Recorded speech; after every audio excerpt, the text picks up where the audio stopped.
Nicolas Joigny, bonjour. On est Bonjour en Juliette. décalage, hein, vous et moi. On est en décalage parce que vous êtes sur Singapour. Vous êtes donc le chef du restaurant qui s'appelle le restaurant Le Nicolas. Je suis ravie de faire un tour du côté de Singapour, d'abord parce que vous êtes dans une situation particulière. Vous avez un confinement qui va un petit peu perdurer dans le temps. C'est pas de chance. Et comment vous le vivez, ça? Bon, on le vit bien, on est confiné depuis le 7 avril, donc on Oui. peut toujours faire des repas emportés et on peut toujours se déplacer, on n'est pas obligé de rester à la maison. Donc on fait des repas emportés depuis bientôt 2 mois et sûrement pour un mois en plus. Donc vraiment dans l'action tous les jours, hein. Tous les jours, vous Tous les travaillez. jours, Vous n'avez tous les jours. jamais, Ouais.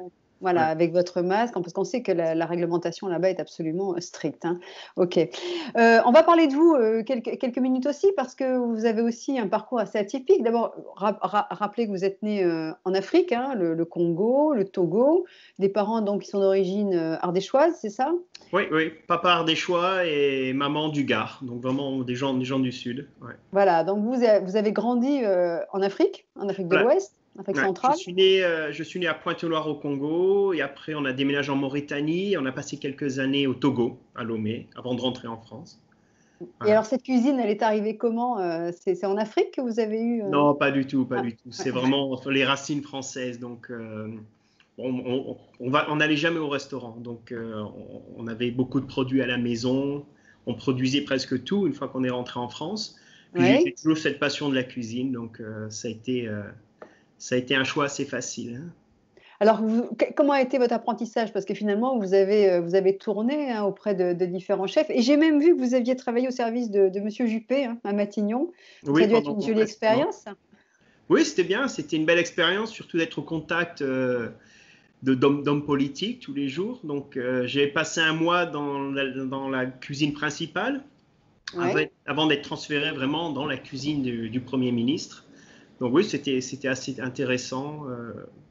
Vous Surtout, imaginiez un jour arriver comme ça dans la cuisine d'un ministre, non, pas du tout. Et surtout quand on a 20 ans, de voir toutes ces personnalités, c'est assez impressionnant. Donc on les voit à la télé ou au Guignol la veille, et ouais, puis on les voit en vrai le jour d'après. Donc ouais, c'était une belle ouais. expérience, ouais, très très belle. Quelques noms, quelques chefs alors qui ont marqué justement votre carrière et votre apprentissage du goût et de la cuisine?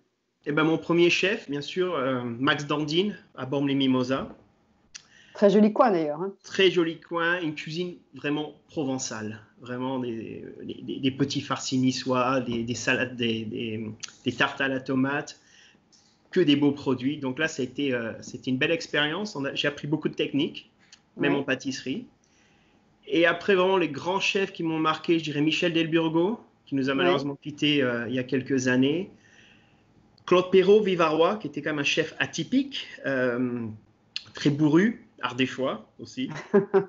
Ouais. Un chef avec une énorme technique, mais pas du tout médiatique. Il a eu 3 étoiles pendant pas mal d'années.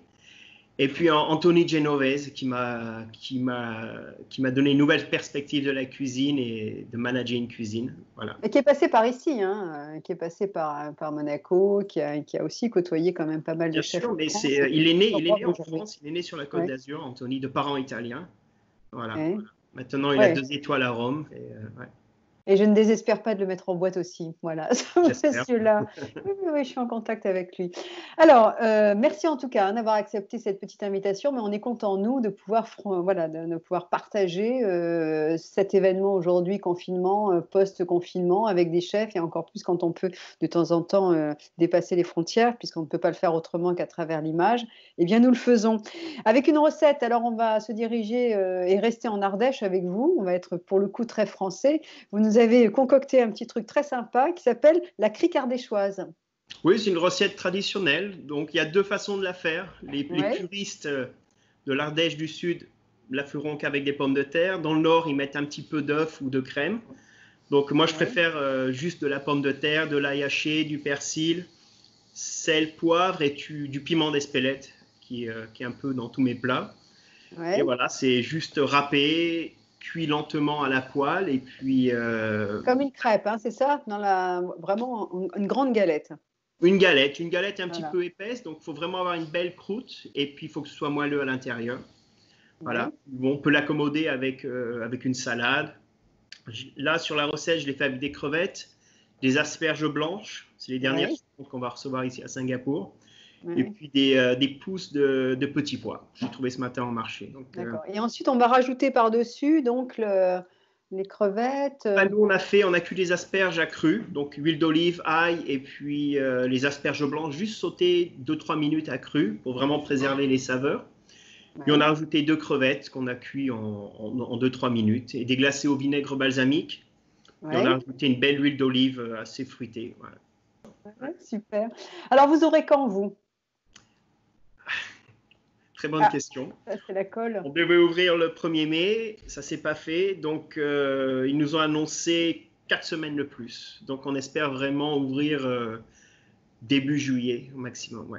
Ouais, donc pas de touristes en ce moment, c'est compliqué. Hein. Ouais, nous, on n'a pas de touristes, c'est un peu notre chance. Vraiment, 90% de notre clientèle est singapourienne. Ouais. Et les 10 autres %, c'est des expatriés.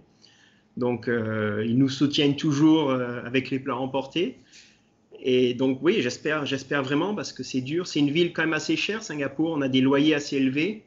Donc, 2-3 mois de perte de revenus, ça peut être catastrophique. Donc, ça commence à devenir un petit peu long. Hein. On a eu des bonnes aides de l'État.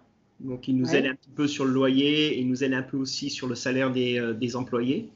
Donc, ça, c'est ce qui nous permet de survivre. Ouais. Bon. C'est là qu'on voit que Singapour est un pays très riche. C'est dans ce sens-là. Ouais. Oui, et puis vous êtes petit, hein, c'est sûr. Hein, on est très petit, c'est un gros village. Ouais. On va vous souhaiter bonne chance, Nicolas Joanny. J'étais ravie, mais vraiment ravie de pouvoir avoir cet échange avec vous. Le restaurant Le Nicolas pour nous, hein, quand on ira évidemment sur Singapour, on ne manquera pas de s'arrêter chez vous et tous les gens retiendront votre adresse. Et merci d'avoir accepté cette petite invitation. Et à très vite, alors vous nous donnez des nouvelles ou j'en prendrai. Merci Emmanuel, à bientôt. À bientôt. Merci. Au revoir. Merci.